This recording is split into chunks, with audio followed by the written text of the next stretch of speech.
पूजा संपूर्ण हो चुकी है, हमने पूजा कर ली है और सबसे पहले हमने यहाँ पर पूजा की विधि मैंने आपको बता दी है किस प्रकार से है। उसका वीडियो भी मेरे चैनल पर आ चुका है, आप वहाँ जाकर चेकआउट कर सकते हैं। अब हम इस वीडियो में सुनाएंगे आपको व्रत कथा सत्यनारायण की। तो चलिए हम व्रत कथा शुरू करते हैं।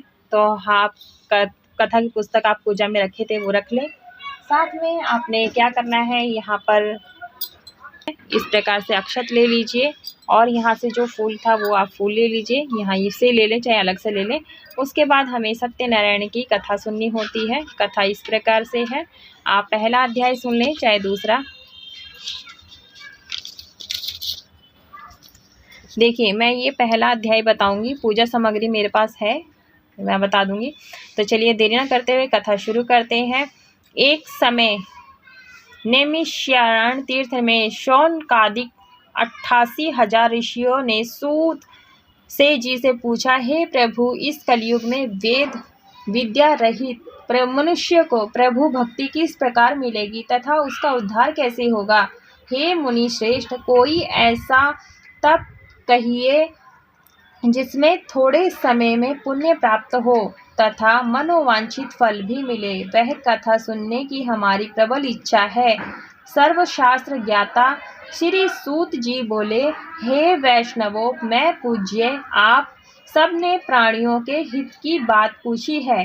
अब मैं उस श्रेष्ठ व्रत को आप लोगों से कहूँगा जिस व्रत को नारद जी ने श्री लक्ष्मी नारायण भागवत से पूछा था और श्री लक्ष्मीपति ने मुनि श्रेष्ठ नारद जी से कहा था।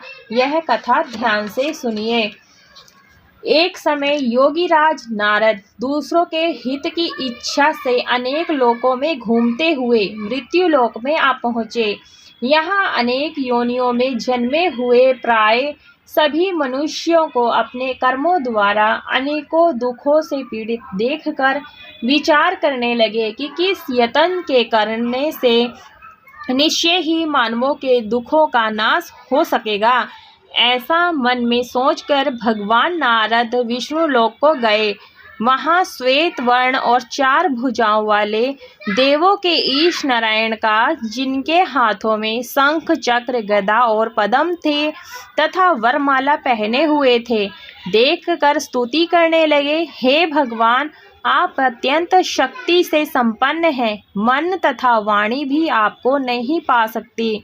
आपका आदि मध्य अंत नहीं है। निर्गुण स्वरूप सृष्टि के कारण भक्तों के दुखों को नष्ट करने वाले हो, आपको मेरा नमस्कार है। नारद जी से इस प्रकार की स्तुति सुनकर विष्णु भगवान बोले, हे मुनि श्रेष्ठ, आपके मन में क्या है?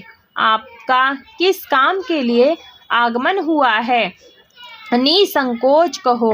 तब नारद जी बोले, मृत्यु लोक में सब मनुष्यों को जो अनेक योनियों में पैदा हुए हैं, अपने अपने कर्मों के द्वारा अनेक प्रकार के दुखों से दुखी हो रहे हैं।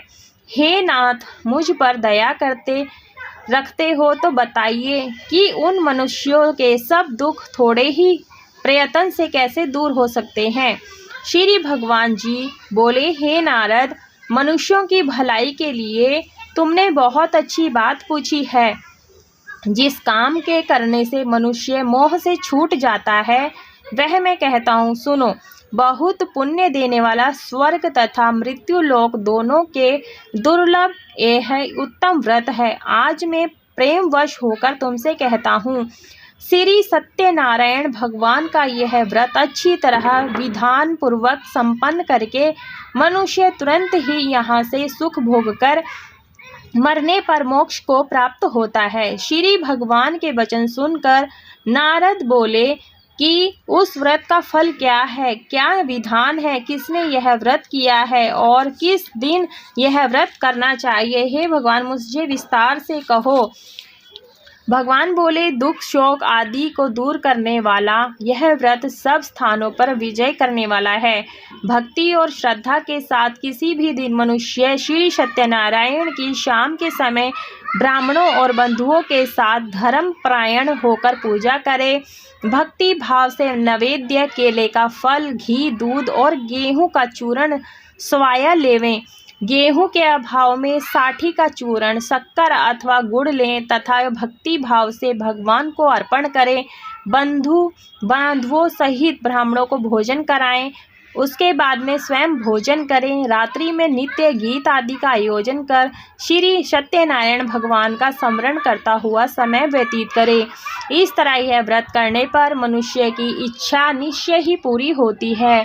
विशेषकर कली काल में मृत्यु लोक पर यह मोक्ष का सरल उपाय है। बोली सत्यनारायण भगवान की जय। भक्तों, इस तरह से मैंने आपको इस वीडियो में पहला अध्याय सत्यनारायण भगवान का सुनाया है। इसमें 5 अध्याय होते हैं, वो मैं अध्याय नेक्स्ट वीडियो में सुनाऊंगी। बाकी जब हमारी कथा संपूर्ण हो जाती है तो आप ये अक्षत और ये पुष्प भगवान के चरणों में यहीं पर समर्पित कर देंगे और ये बुक यहीं पर रख देंगे और हाथ जोड़ लेंगे, क्षमा प्रार्थना मांग लेंगे, भूल चूक गलती क्षमा मांग लेंगे। तो भक्तों, इस प्रकार से इसके बाद में हमें विनायक जी की कथा सुननी होती है। विनायक जी की कथा हमारे चैनल पर अपलोड है, आप वहां जाकर के सुन सकते हैं। तो वीडियो अच्छी लगी हो तो वीडियो को लाइक कीजिएगा, शेयर कीजिएगा, चैनल को सब्सक्राइब करिएगा और कथा सुनते समय हुंकारा जरूर भरिएगा, तभी आपको व्रत का, पूजा का संपूर्ण फल प्राप्त होता है। कमेंट बॉक्स में सत्यनारायण भगवान की जय अवश्य रूप से लिखेगा। पूरा वीडियो देखने के लिए आप सभी को धन्यवाद। राधे राधे भक्तों, जय श्री राम।